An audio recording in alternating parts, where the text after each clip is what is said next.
கோவில் ஒரு இலவச சிகிச்சை. உண்மையான காரணம் தெரியுமா? மனசு பாரமா இருக்கா? வாழ்க்கைய ஒரே குழப்பமா இருக்கா? ஒரு ரூபாய் கூட செலவு இல்லாம ஒரு சூப்பரான தெரபி இருக்குன்னு சொன்னா நம்புவீங்களா? ஆமாங்க, நம்ம கோவிலுக்கு போறதுதான் அந்த ஃப்ரீ தெரப்பி. இது வெறும் நம்பிக்கை மட்டுமில்ல, இதுக்கு பின்னாடி ஒளிஞ்சிருக்கு ஒரு அற்புதமான அறிவியல். வாங்க அதை உடைச்சு பார்க்கலாம். கிரவுண்டிங். செருப்பு இல்லாம கோவிலுக்குள்ள நடக்கும்போது அந்த பூமியோட சக்தி உங்க உடம்புக்குள்ள பாயும்.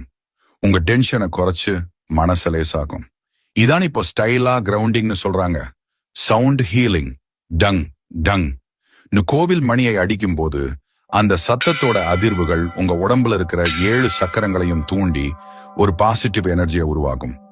இன்னைக்கு இதை தான் நாம காசு கொடுத்து சவுண்ட் ஹீலிங்னு கத்துக்கிறோம். மேனிஃபெஸ்டேஷன். கண்ணை மூடி கடவுள் கிட்ட உங்க ஆசைகளை மனசு உருகி கேட்கறீங்க இல்லையா? அதுதான் மிக சக்தி வாய்ந்த மேனிஃபெஸ்டேஷன். உங்க எண்ணங்களுக்கு உயிர் கொடுத்து அதை பிரபஞ்சத்துக்கிட்ட கொண்டு சேர்க்கிறீங்க. Intention setting. உங்க ராசி நட்சத்திரம் சொல்லி அர்ச்சனை பண்ணும்போது நான் யாரு, என் குறிக்கோள் இதுதான் இந்த பிரபஞ்சத்துக்கே ரொம்ப தெளிவா அறிவிக்கிறீங்க. ரிஃப்ளெக்ஷன். கடைசியா அந்த கோவில்ல ஒரு 5 நிமிஷம் அமைதியா உட்கார்ந்து பாருங்க. எவ்வளவு பெரிய பிரச்சனையா இருந்தாலும் அந்த நிசப்தமான சூழல்ல உங்க மனசுக்கு ஒரு புது தெளிவு கிடைக்கும்.